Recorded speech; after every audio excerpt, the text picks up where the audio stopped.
And thanks for joining us for another edition of Weekend Winners. But this is a special edition because this is our first major edition as far as the TAB Constellations is concerned for Racing Queensland for 2022. And our focus is on Redcliffe this weekend. It's their biggest night of the year. It's Redcliffe Gold Cup night, and the other feature being the two-year-old event, the Garrards Redcliffe Yearling Sales Series Final. So a lot to look forward to. We've got the Oaks, we've got the Derby. It's a star-studded program, 9 races, and action starts at 4:44. As we know with the Redcliffe Cup, it's been around for a long time. First stage back in 1964. The inaugural winner was Fairy Amore for Jack Haggerty. Who is going to take the version for 2022? Well, hopefully we can steer you in the right direction. To help me out, along with this weekend winners special edition, is Ryan Spice, our pro punter. He joins us now. Ryan, appreciate the time.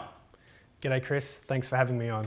It's going to be a great race. It's drawn together a fantastic field. As we know, Racing Queensland have upped the ante as far as the prize money. We're now at $100,000, and as a result, it now holds Group 1 status, and it's drawn together a great lineup. Can Turn It Up overcome that 10-metre handicap, and more so, can Mach, who's been brilliant in the 2 runs so far, can he overcome a 20-metre handicap? As we know, you've got a share in the defending champ, LL Cool J. Can he go back-to-back? All of these questions need to be answered. I think he's going to need a fair slice of luck, Chris, to defend his title this year. Okay. Well, we're going to talk more about the Redcliffe Cup a little bit later, but very shortly, we'll focus on the Redcliffe Oaks. The first of our features coming through on Saturday night is the Group 3 TAB Redcliffe Oaks, and what a lineup this is, because we've potentially got the best filly in the land starting, and she is going to start at a very short quote. I think last time we looked with the TAB markets, she was around the $1.14 quote. That's Amore Vita, and she comes up with the inside gate. She is clearly the horse to beat. Darren Clayton is not with us, but he has provided the speed maps, and Kate Butt's going to join us a little bit later to go through her selections for this meeting. But Ryan's with me now, and as we look at this speed map provided by Darren Clayton, this is where he's got them positioned at the bell. No surprises here with Amore Vita being in front from that inside draw. Soho Rhapsody right in behind. Sugar for My Honey is caught without cover, and there you can see Cover Girl. He's got 1 out, 2 back. So that's how Darren thinks they're going to be positioned here at the bell. So how do you see this race unfolding, Ryan? Is it a clear case of Amore Vita just leads and wins? I think that's the most likely scenario, Chris. She's such a high-class filly. She's a short price favourite to sweep the 3 Oaks features here in Queensland. I definitely think she is the leader, but it's not her natural pattern, that's for sure. She is generally a more of a sit-sprint style mare, but given the setup of this race, I think she'll punch through and lead. Soho Rhapsody or trail, and then Luke McCarthy's probably got the big decision to make, whether he stays 3 pegs or whether he goes 3 pegs or if he stays in the running line. It does look like it'll be a real peggy type of race, so I tend to lean to Cover Girl staying 3 pegs. Yeah, I tend to agree. I think they've got little option but to go to the pegs, because given the splits that Amore Vita recorded last week, winning first up at Albion Park when Chris Alford drove, I think it's probably the best spot to be. And around Redcliffe, as you know, Ryan, that's worth gold. So I think it's clear cut here for mine, Amore Vita. And as you outlined, she's the clear filly to beat for all of these Oaks features. So she's got this race on Saturday night, the Redcliffe Oaks, then the South East Oaks, and then the Queensland Oaks. She is without doubt the #1 seed. The big question though, Ryan, do you think Connections could be tempted in starting in the Rising Sun? There's been a little bit of chit-chat just in the last couple of days. Could she start in that race, taking on the likes of Leap to Fame, Ripp, and all of those star 4-year-olds? We know that she's going to draw well, being a 3-year-old filly. If she was your filly, have you got any temptation of starting her in that feature? Chris, if she was mine, she would be definitely heading to the Rising Sun. And programming-wise, I think it would fit in really well with how the Oaks are spaced here in Queensland. Okay. What are your selections for the Redcliffe Oaks here on Saturday night? Chris, I've gone no surprises. Amore Vita on top. She does look like a total moral. Cam Hart's taking the reins. For second, Soho Rhapsody. And I think Luke will stick to the marker line and go 3 pegs on Cover Girl. So it should be quite a peggy style of race. And I thought next best would be perhaps Sugar for My Honey. Okay, so you've marked them 1, 7, 8 and 4. Very similar for me. I've gone 1, 7, 8 and 11. I've put in the local filly, Always Been Me, as a first for hope. She's a very game filly, this one. She ran terrific last week, chasing home Teddy Disco in that 3-year-old feature, and I think she's got a minor place hope. And this is probably the best way to attack this race, Ryan, looking at it with that clear standout favourite in Amore Vita, drawing the ace. We're just playing for the exotics here, aren't we, with Cornella's exactas, trifectas, first fours and the like. Absolutely. I can't imagine that Soho Rhapsody from leaders back misses a place. Okay, so there are our numbers, very similar. Ryan going 1, 7, 8 and 4. My numbers are 1, 7, 8 and 11. That's the thoughts on the TAB Redcliffe Oaks. The first of our Group 1 features on Saturday night at Redcliffe is the Garrards Redcliffe Yearling Sales Series 2-year-old final. And I'm certain here, and I'll be interested in the thoughts of Ryan, but pre-series, it was all about Tardelli. It was going to be a matter of how far will he win this race by. He's a Group 1 winner already, taking out the Bathurst Gold Crown. He was very impressive taking out his heat, winning by a widening margin. But time-wise, it was identical to our other heat winner, Hold On To Your Blink. And following the barrier draw earlier this week on Monday, it's really evened things up because Hold On To Your Bling, the other heat winner, has that front row draw advantage, and Tardelli, the only draw Connections probably didn't want, he got it, the inside of the second row. So Ryan, this has really balanced this race out. It's game on now for mine as far as this 2-year-old feature is concerned. Absolutely. I love the way the barrier draw has come out for this race. It's turned it into such a thrilling contest, I think.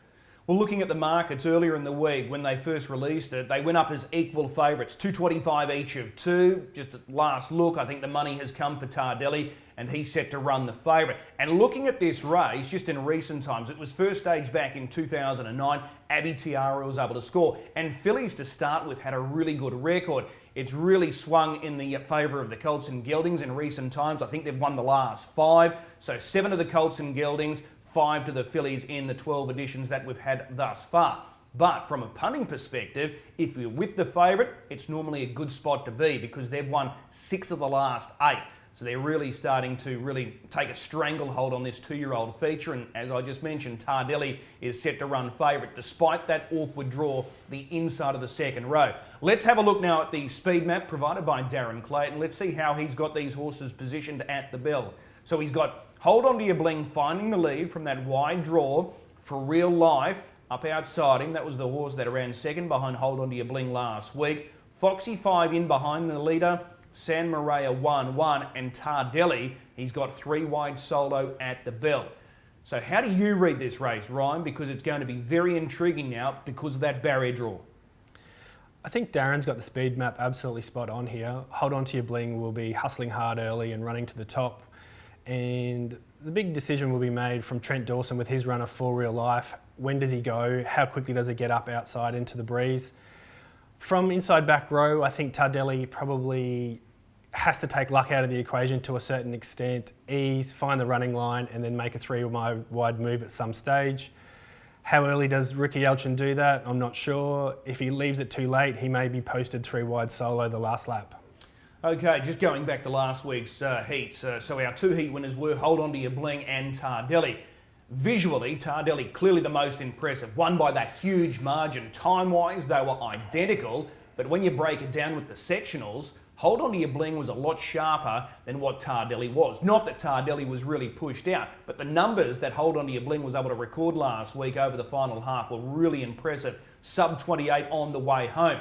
He was good last week, Hold On To Your Bling, Ryan. He just keeps stepping up. He's a very professional 2-year-old, and if he finds the front, he's going to make Tardelli earn this. Once rolling to the front, and if he can drop another 56 last half, Chris, I think he's going to take an absolute power of beating. So can he sit 3 wide? If Hold On To Your Bling sort of records similar splits, can he sit 3 wide over the last lap and haul in Hold On To Your Bling? My answer to this question pre-series would have been a definite yes. Off what we've seen from the heats and his first start here in Queensland, I have my doubts now. Okay. Your thoughts, how are you seeing this final? Are you going with the local, Hold On To Your Bling, or do you stick with the southerner in Tardelli? Chris, I'm with Hold On To Your Bling to lead all the way and make it a hometown victory. I think Tardelli certainly can run second, and the ever-improving For Real Life for third. Okay, so your numbers are 6, 7, 9 and 8. You've popped in Odin's Black Crows for those that are playing the first 4. I've gone the other way. I'm sticking with Tardelli. I think he's good enough to overcome this barrier draw, so I'm going to stick with this proven Group 1 winner. Tardelli on top to bring up his second Group 1 success for the Laspina family and Ricky Alchin. And they've won this race previously, back in 2018. Regulus was able to score. He ran the favourite, and Tardelli, as I mentioned, is going to start the favourite for this race. So I think there's more confidence with Tardelli than what there was with Regulus back in 2018. So I'm going 7 to beat 6. Hold on to your bling. You can't knock this guy. He just keeps stepping up to the mark. He's been purposely set for this series by Shannon Price and Scott Miller. Adam Sanderson will drive a very cheeky race, I think, here. For real life, he's right in the mix. He just keeps stepping up as well each and every time. And Ragazzo Di Tilly, he's out of a previous winner of this race. Matilda de Venter is the dam of Ragazzo Di Tilly, and she was a winner of this race back in 2014. So it'll be interesting to see how he shapes up, but I thought the run last week was good. So 7, 6, 9 and 10, my numbers there. So that's going to be a good battle there between the Southerner, Tardelli, and the local star in Hold On To Your Bling. They were the heat winners last week, and this promises to be one heck of a race. The 2-year-old Group 1 feature coming through on Saturday night. Another Group 3 feature on Saturday night is the Redcliffe Derby, proudly sponsored by Northgate Comfort Inn and Suites. And this is going to be a very good race in its own right, because for the first time under race conditions, we get to see Ripp. He's a dual Group 1 winner already this season, and he set tongues wagging on Tuesday afternoon with a scintillating trial between races at Albion Park. A tick over 151. As we know, connections were invited to contest the Rising Sun. They've accepted that invitation, but he's having his final hit out before the Rising Sun. So in many ways, he follows the same path as what the Kiwi star Krug did last year. Krug won the Redcliffe Derby. He was just sensational last year, and then he went on to contest the Rising Sun. Just came up a little short when Amazing Dream was able to take out that feature last year. Can Ripp do better than what Krug did last year? Well, we're about to find out. But in saying that, Ryan, this is going to be a real baptism of fire for Ripp here. First time beyond 1,800 metres, and he goes to Redcliffe, the tight turning track, 3 straights there, and he's drawn out in gate 6, and it's 2,280 metres. The obvious question that I've got to ask from your point of view, how do you think Ripp's going to handle that longer distance racing? Chris, it's a great unknown. I suppose we're going to find out on Saturday night. Well, he opened at 175 with TAB, and he is set to run the favourite for this feature despite that wide draw. And just on that trial, Ryan, you've watched it multiple times. Could you believe what you could see there on Tuesday afternoon?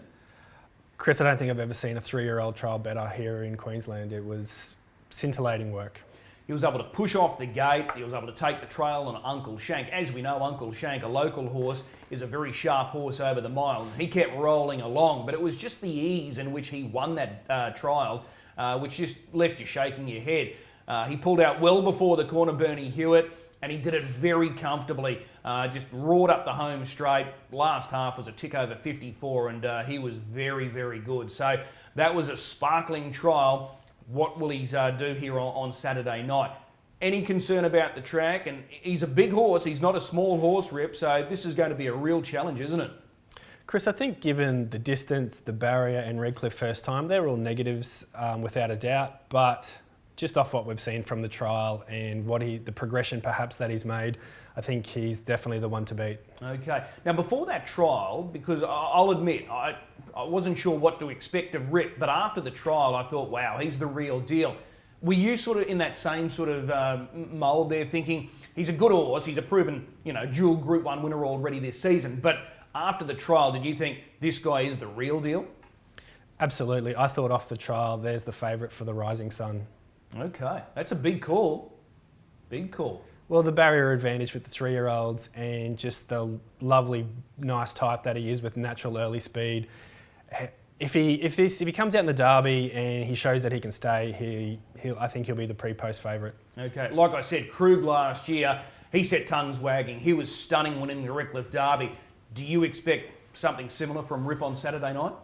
Yeah, I think they'll let the dust settle, Chris, and Doug Hewitt at the right time will make the move. Whether he can bully to the front or whether he's left parked out, I think he's clearly the horse to beat off the trial that we saw on Tuesday. Okay, well, let's have a look at the speed map provided by Darren Clayton. And let's see how he's got these horses positioned at the bell. So he's got Don Lu in front, holding up from the inside for Luke McCarthy. He's got a Ripp parked out. Dangerzone right in behind the speed. Teddy Disco, last week's feature race winner. He's won one. And then My Alderman Cobber on the outside of We Always Have Faith, Sugar Apple and Tim's a Trooper back at the tail. Is that how you see them at the bell, or do you see it a little bit different? Chris, I see it definitely a little bit different. I think Teddy Disco probably does have the early speed to get across if Nathan Dawson puts his foot flat to the floor. And then perhaps the extent of the early burn will dictate the running positions at the bell. If those leaders that have been involved in a real heady burn early, perhaps once Ripp goes up and has a look, he'll actually roll to the front. So I think that's on the cards. Okay. I'm not sure with this race. I'm not sure if I'm keen to play, because just with so many unknowns here, with the favourite in particular, Ripp, and how this race sets up, I'm a little confused, so I'm not sure how to play this race, but I think it's going to be a great contest. I've got no doubt about that. Let's have a look at selections now. I've gone with Ripp. I'm going to go with what I saw here on Tuesday from that trial. I've tipped him to score. I think Dangerzone is a real threat, though. I love the progression this guy keeps making. He seems to be the complete package. As we know, he's not entirely comfortable at Redcliffe, but he's been there and done it already. So he's got that great record at the track. I think he's still on the up, this guy, and I think he's a real chance for the derbies in the next couple of weeks as well. Tim's a Trooper. I thought he was sound last week, chasing home Amore Vita in that really strong 3-year-old race, and Teddy Disco. Like a lot of these horses, they're unknown at this sort of distance range, 2280. Teddy Disco was great last week, 2,040 metres. Last quarter, if there was a little bit of a concern, that was probably it. That was the takeaway for me from that race. So 6, 7, 5 and 3. You're going with Ripp as well? Chris, yeah, I've got Ripp on top. I think he's clearly the horse to beat after what we saw earlier in the week. He just looks like he's improved lengths off his Sydney work. Teddy Disco for second. I think he does have the pace to get across and lead the field up. Depending on how much work he does, maybe dictates what actually happens in the latter half of the race. And like you, I'm really keen that Dangerzone can run an excellent race. He's only missed top 3 once in his 12-start career. I think shopping around the $3 mark the place is excellent value. Yeah, it's a good call. That $3 the place is really good value for a horse that's in super form and a proven performer at the track, and he could be really dangerous. Just camped away there from that barrier draw, the inside of the second row. Small field, so that's not going to be too big an issue as far as the traffic is concerned. So he's certainly a really good place play there in the Redcliffe Derby. That might be my go. I might just back Dangerzone the place because, as I said, it's an intriguing race, the Derby, just with Ripp first go at Redcliffe, and he's drawn out in 6 and going beyond 1,800 metres for the first time. So the Derby is going to be a cracker. It is certainly going to tell us a lot more, not only for the Derbies, the Queensland Derby at Albion Park here in the coming weeks, but also the Rising Sun, because as we know, Ripp is going to be starting in that Group 1 feature in 2 weeks' time. The Group 1 Redcliffe Cup on Saturday night promises to be a great race. For the first time, $100,000 in prize money, and as a result, it now carries Group 1 status, and the club and Racing Queensland officials would be absolutely thrilled with the field that has been assembled for the 2022 edition. This is going to be a cracking race. First staged at 2,613 metres under the stand start back in 1997, and when the TAB markets first went up earlier in the week, it was the 4-year-old winner, Sebs Choice, that was marked as the favourite. He went up at $3.30, and there's been steady money for Sebs Choice right throughout the week. I think at last look, he was trading around $2.80. Ryan, this is going to be a very interesting race. The obvious question, can these two horses, starting off handicaps, overcome those marks, turn it up off 10, Mach off 20? Because when we look at the history of this race, 9 of the last 11 winners have started off the front.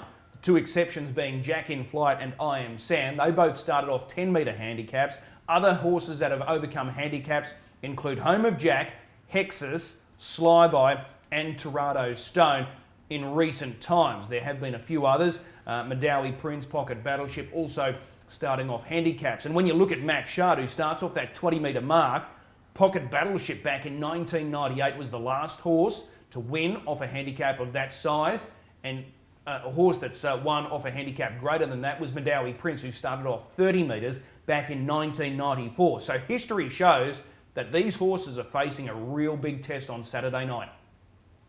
Chris, what an absolute cracking edition of the Redcliffe Cup that we have this year. Now that prize money's over $100,000. Greatest edition, can't wait. It looks like it's the race of the night.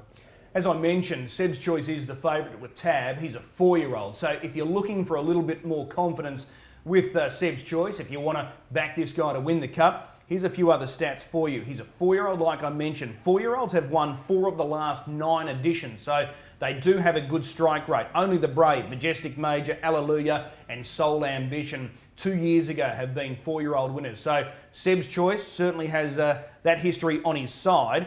Here's one for you, Ryan. As the co-owner of LL Cool J, the last horse to go back-to-back, I'm not sure if this is a good stat or a bad stat for you. You can tell me.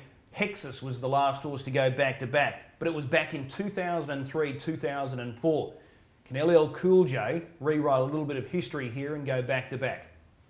Chris, he probably has a puncher's hope of victory, but he'll certainly need his fair share of luck, I think, in running. Okay, the most successful driver in the Redcliffe Cup, Grant Dixon. He's won 3. His winners have been Atomic Arc, Majestic Major and Alleluia on Saturday night. He is going to be driving Colt 31. Vicky Rasmussen is the most successful female trainer of the Redcliffe Cup. She's won it twice previously, last year with LL Cool J, a few years earlier with Kept Under Wraps. She's got 2 reps here on Saturday night. LL Cool J, who's chasing back-to-back victories, and Turn It Up. So it'll be interesting to see if she can do that. And the fastest cup was Soul Ambition back in 2020. Mile rate, 158.9 for the 2,613 metre stand start, but the track record belongs to Clint'll Do, who's got a time of 158.7. Both tracks are fast at the moment, Ryan, Albion Park and Redcliffe.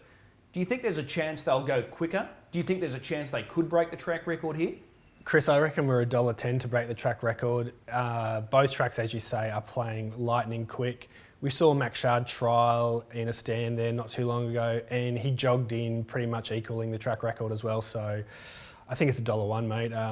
They're going to go fast. There's lots of speedy types, and it's just going to happen. Well, just to back that statement up with Mach, that trial, that was just over 2 weeks ago. So June 15, for the same trip here as the Cup on Saturday night, 2,613 metres. Mile rate was 158.1. He ran home his last half in 54.9, but staggeringly, his last mile was 152.9.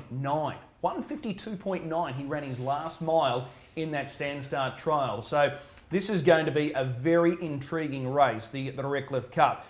Just looking at it, who was the big winner, Ryan, as far as the barrier draw was concerned from your point of view? From a stand perspective, we saw Captain Crusader have a start here recently, and he just pinged the tapes. So I think coming up with 1 for him, that's certainly an advantage. He'll be getting that lovely peg line trip. Whether he leads or takes a sit, well, it's the great unknown. I actually, without a doubt, think that the 2 back markers are really well placed in this event. So Turn It Up off 10, Mach off 20. They're the class runners. They're going to be on the 3rd and 4th line of betting in the Blacks Are Fake. I think they're well in here under these conditions. Okay. Do you expect this race to throw up just move after move? Captain Crusader, as you said, if he can ping away like he did in that recent stand-start Albion Park victory, do you think they'll want to lead, in particular, after what happened last week in the Patrons Purse? It's the great unknown. I think that a few people will definitely take a shot at him. If Seb's Choice gets away well, he'll definitely be looking for the top. Same said for LL Cool J. What does Mach and Turn It Up do? When do they make their moves? That's the great unknown and why it's going to be a great race. Seb's Choice, are you confident that he'll get away and time it nicely? And LL Cool J, just going back to that race last week where Seb's Choice was able to beat home LL Cool J, what did you take away from that race? Did he go above and beyond Seb's Choice? Were you disappointed in LL Cool J? I think Cool J, once he found the top, he probably did underperform without a doubt. Seb's Choice was massive in that first over crush. You can't ask for much more. What I do come back to, though, is that the beaten margins in the race, they weren't that great. So perhaps that's why I lean towards Turn It Up and Mach dominating this race rather than Seb's Choice, who's got the front. Okay, well, let's see how Darren Clayton has these horses positioned at the bell. It's not an easy assignment trying to sort out where these horses are going to be, let alone how they're going to get away. But at the bell, Darren's got them Captain Crusader in front, and he's got Mach up outside him. Make Mine Memphis in behind the leader. LL Cool J 1-1. You'd be happy with that position. Colt 31, 3 wide solo. Turn It Up on the back of Colt 31. And then he's got Sebs Choice, the favourite. Midfield, the moving line. So it's a very difficult assignment here, Ryan, to try and find a spot for these horses at the bell. It's hard to predict how they're going to get away. But is that something that you could see unfolding here? I think it's one likely scenario. If Seb's Choice was to step away well, make a play for the top, if you did take the 290, you'd be on good terms with yourself. Okay. What are your selections for the Redcliffe Cup? Chris, I'm sticking with one of my favourites in the form of Turn It Up for first, Mach for second, Seb's Choice for third. And I think Northview Hustler's racing very, very well, and he can perhaps run top 4 as well. Okay, my numbers are fairly similar. Top 3 are definitely similar. I've gone with Mach. I think he can defy a little bit of history here, overcome that 20-metre mark. This horse is absolutely airborne. Smashed the track record first up at Albion Park. He then won the Flashing Red, and as we spoke about, that trial was just scintillating recently at Redcliffe last mile at 52.9. That's unheard of around that track. Yes, he was in front. He's going to be, coming wide at some point here on Saturday night, but this horse is in the zone. I'm happy to stick with him. Luke McCarthy's won the race previously. He was the driver of Hexus when he went back-to-back. So he knows what's required. He's one of the best drivers in the world, and I think he'll give Mach every chance. Seb's Choice I thought was terrific. Couldn't have been any more impressive last week. Start's going to be crucial for him, like many others here, but with a clean getaway, he's going to be right in the mix. He was super last week, and then the Rising Sun beckons for him. Turn It Up. You can't knock the way he's going. Sectionally, he was just unbelievable chasing home Mach in the Flashing Red last time out. He's been kept fresh for this race, but that's not uncommon for him. As we know, he's a proven Group 1 Auckland Cup winner. That's a 2-mile stand. And Make Mine Memphis, I thought, was really sharp last week sectionally. And with this nice draw, I wouldn't be shocked to see him feature as well. So 13, 3, 12 and 2. They're my numbers. Ryan going 12, 13, 3 and 7. It is going to be a ripper, the Redcliffe Cup. No doubt about it on Saturday night. Group 1 for the first time. Big prize money. One driver, and 2 drivers that are set to play a big role on Saturday night include Nathan Dawson and Angus Garrard. Both were in the feature race winner's circle last week. Let's have a listen to what they had to say about their drives this weekend. Nathan Dawson jumps in the hot seat to talk about his drives for Redcliffe Gold Cup night, and he's with us now. Nathan, appreciate the time. Good to be on, Chris. Regulus is your drive in the opener on Saturday night. A horse you know well, he's going well, but this is a strong lineup. Yeah, you're right. He's going well, but looks like a strong race. Probably a little bit in over his head here. Okay, LB2 change. Is he clearly the horse to beat? Yeah, I think so. He's probably the one that stands out. Okay, race number 2, there's a chance. He's fit, he's in form, and he's drawn ideally here in Gate 1. How do you rate his chances? Yeah, I give him a good chance. He's going well. He had a bit of hiccup last week, but he trialled yesterday and it was good. So, he's got the short trip, the ideal draw, so it looked good for him. The big question with there's a chance, do you want to hold the lead? You took cover last time out and you've got a speedster on your immediate outside in Lamandiere. Yeah, I probably have to see what the pressure's like. As he showed last week, he's capable of doing it either way. So just see what the pressure's like and see what happens after that. All right, race number 3. This is the mare's race, and it's a good quality lineup. You're driving Rubies for Tash. It's a sticky draw, isn't it, Gate 5?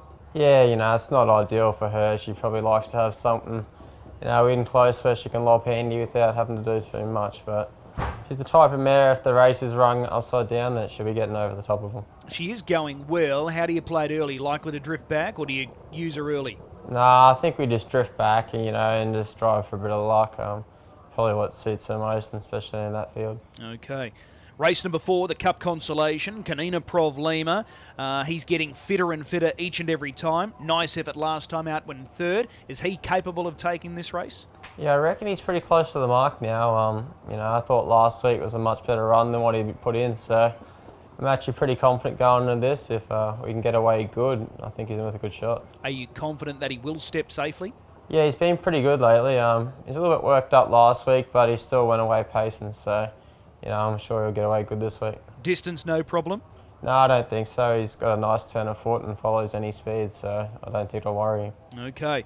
Race number 6, the first of our Group 1 features. Hollywood Bound is your drive, the filly. She comes up with the inside gate. Does that give her a place hope now?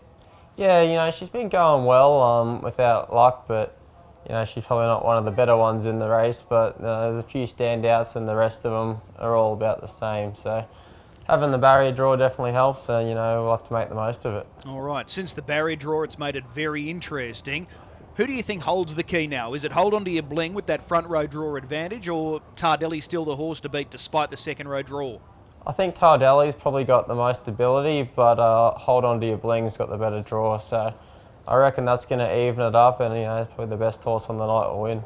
Okay, that promises to be a really good race, but maybe a place hope there. Hollywood Bound from that inside draw. Race number 7, the Redcliffe Derby. Teddy Disco is your drive. You had Group 2 success with him last week, taking the Sales Series 3-year-old final.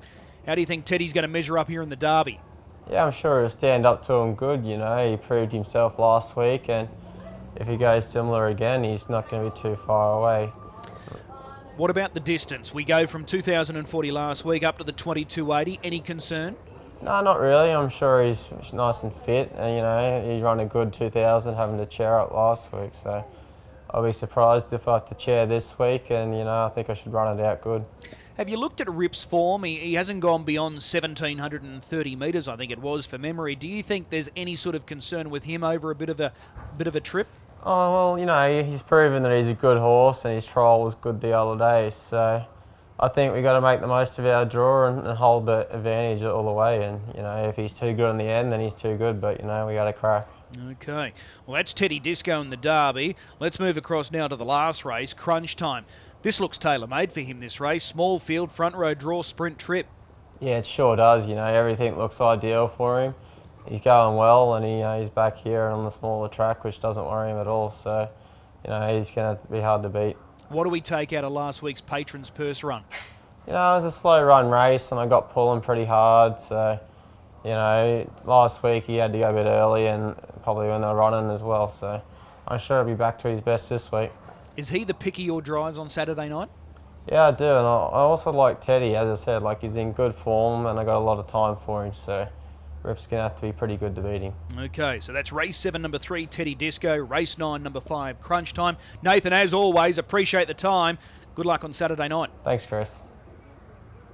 Fresh from his success last week, claiming one of the features on Friday night, the Patrons Purse, Angus Garrard returns to the Paceway this Saturday night. 2 drives, however, both of those drives, they're in the Group 1 features, and he's keen to grab one. Happy to take both. He joins us now. Angus, appreciate the time. Always a pleasure, Chris. Hey, it was good to get that one last week, the Patrons Purse. Special in many ways, but he was awesome, Manila Playboy. Yeah, he was super. It was an awesome way to kick off the carnival for this year. All right, well, let's talk about these 2 Group 1 features on Saturday night. They're very intriguing races since the barrier draws were completed earlier in the week. We'll start with the 2-year-old race 6. The family horse is your drive, Ragazzo Daintilli. He's got to overcome this second row draw, but on the heat run last week, he chased home Hold On To Your Bling. What did you make of that effort? Yeah, we were really happy with him, Chris. You know, he pulled up pretty big after that run. You know, that was a solid back half there. He's never sort of had to do that. So he'll take plenty of improvement out of that, and I'm sure they'll know he's there. Okay, sectionally, he probably couldn't have done any more than what he delivered because those numbers, they were really sharp. Yeah, that's right. You know, he's really stepping up every time. And, you know, I didn't pull the plugs on Friday night. You know, we were sort of going to run third for a fairway. So we didn't pull the plugs there. So there's probably a little bit more there as well. Okay. Before this series got underway, I think many were saying it's at the mercy of Tardelli. He was visually very impressive, but time-wise, there was no real difference between him and Hold On To Your Bling. If anything, sectionally, Hold On To Your Bling's heat was better and stronger. So does that give you some hope now? Yeah, I think so. You know, after that race a couple of weeks ago, just the open 2-year-old here, you know, I sort of thought if we could get in a position in front of Tardelli, we could give him a shake. And, you know, Shannon's horse was super the other night. He couldn't have done any more, I don't think. And he sort of landed the ideal spot. What do you think about the barrier draws? Hold on to your bling outside of the front. He'll probably move into 5 if the emergency comes out. And Tardelli's got the inside of the second row. And that was probably the only draw that Connections didn't want for Tardelli. So it's really opened this race up now. Yeah, that's right. You know, Hold On To Your Bling probably holds all the aces now. So he's certainly going to be hard to beat. You would think he probably rolls to the top at some stage. So certainly makes it difficult for the rest of us. Okay. Talking about your guy, he's been so consistent so far in his career, but he's bred to be okay because his mum won this race. What was that, 2014? Would I be right in saying that, Matilda de Venter? Yep. Okay. So can he do it? Can he emulate the deeds of his mum?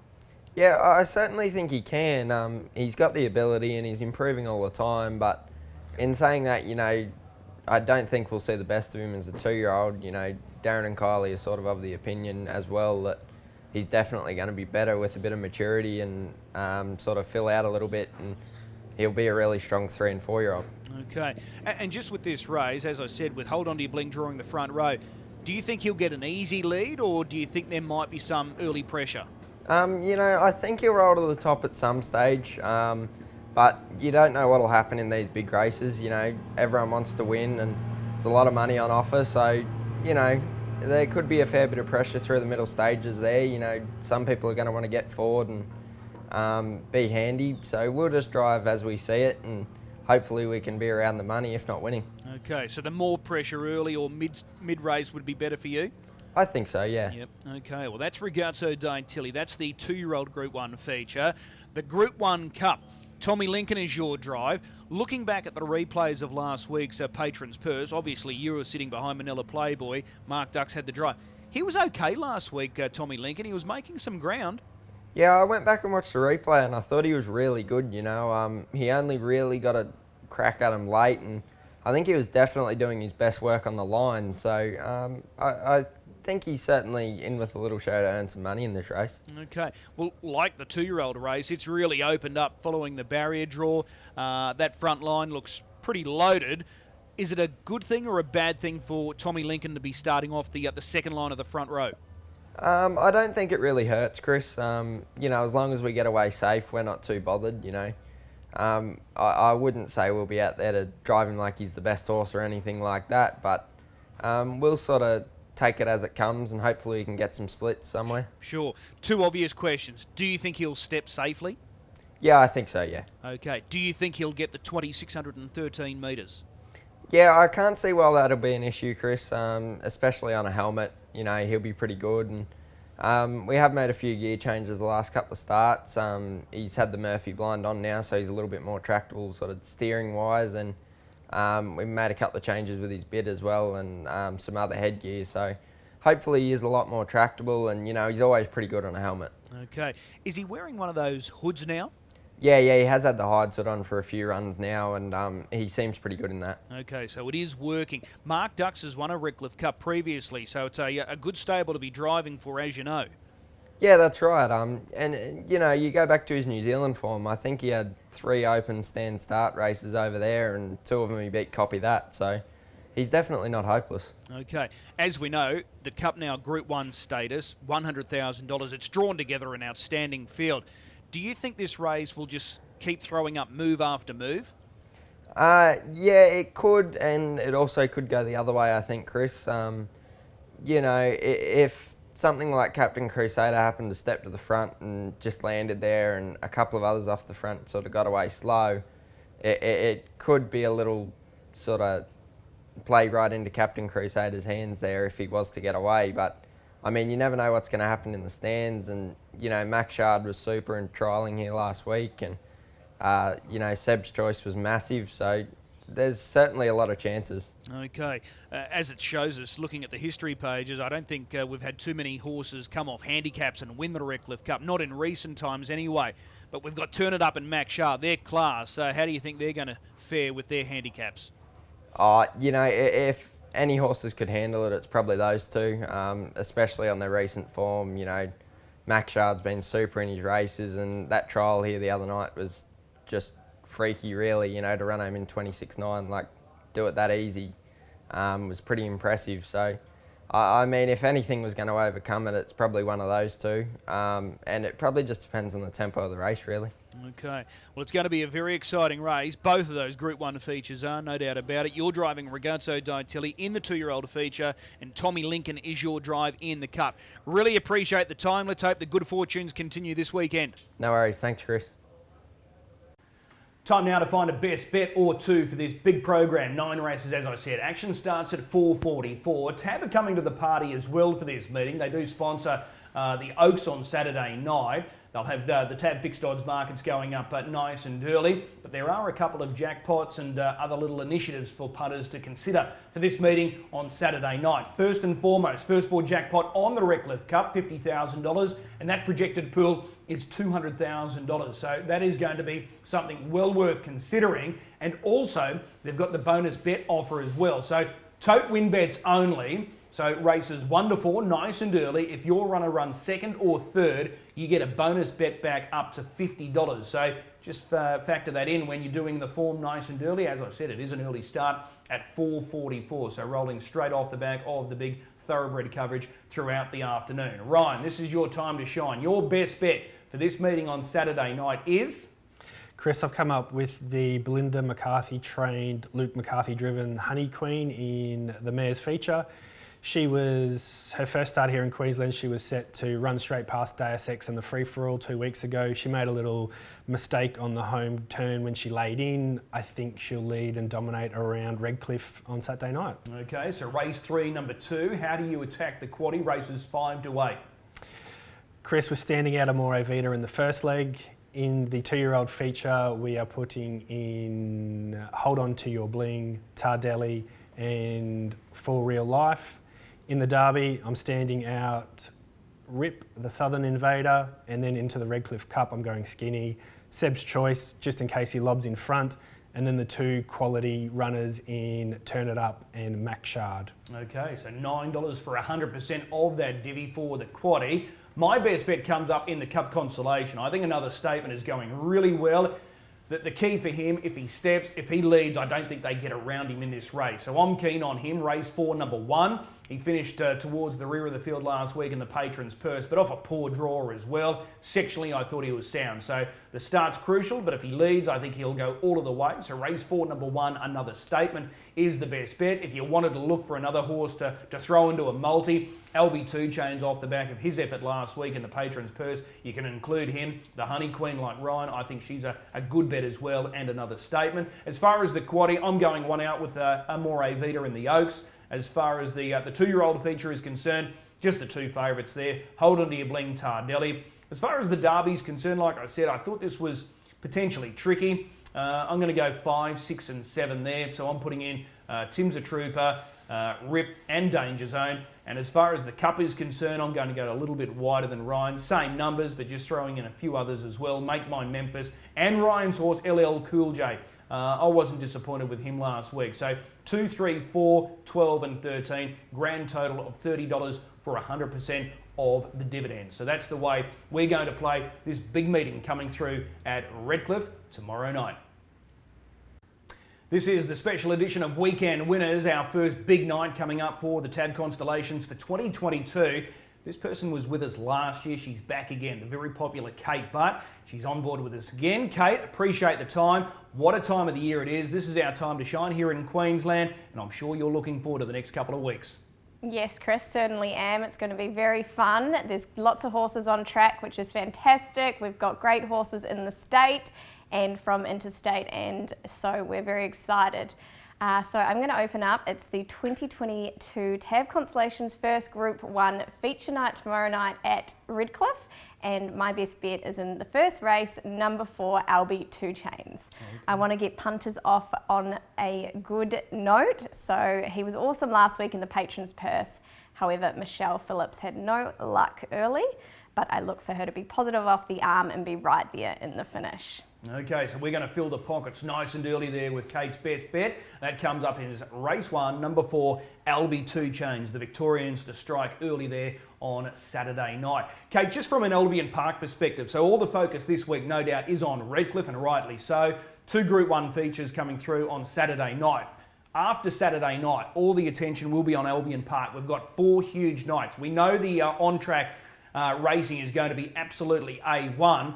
As far as off-course stuff is concerned, and this is your domain, what have we got to look forward to? Yeah, like you say, it's great that the Group 1 racing kicks off at Redcliffe and then we go into 4 feature nights here at Albion Park. We've also got a lot of activities off the track. We've got the Calcutta, 2 barrier draws, we've got Golf Day, sponsored by 1Equine, so some very fun events ahead. Where do we find tickets for these events that you've just outlined? All on the website, thecreek.com.au, or feel free to get in contact with the club or myself and we'd be more than happy to help. Okay, so it's very easy. Just go online. You'll be able to track down Kate online and she'll be able to help you out with all the ticketing and all the inquiries that you may have if you want to consider going to one of these events. It's going to be a lot of fun. As I said, the on-course stuff is super. The racing is going to be A1. The off-course entertainment is also going to be very, very exciting. Kate, great to have you back on board with us for 2022. We look forward to catching up over the next couple of weeks. Thanks so much, Chris. Good luck to all the connections and also the punters. We're very excited to have you all on track, so can't wait to see you there. And that's our preview, the weekend winners edition of the Redcliffe Cup night. What a night it's going to be, as I keep saying. There's so many features there. We've got the Oaks, the Derby, they're Group 3 features, but the 2 Group 1 features, the 2-year-old final, and also the Redcliffe Gold Cup. It is going to be a spectacular night of racing, and it really does start the carnival here for 2022. The TAB Constellations after Saturday night. We roll into the big nights coming through at Albion Park. 4 huge nights coming up. Of course, on Saturday week, we've got the Queensland Sun. First ever edition of that race. Winner of that race guaranteed a spot in the following week's feature, which is the Rising Sun. Ryan, it's been an absolute pleasure working with you on this. Best of luck with all of your runners there on Saturday night as well. Thanks, Chris. Thanks for having me on, and good luck to the punters. Yeah, absolutely. And speaking of the punters, if you are having a bet this weekend, please do so responsibly. Bet with your head not over it. We'll see you trackside. 9 races, action starting at 4:44.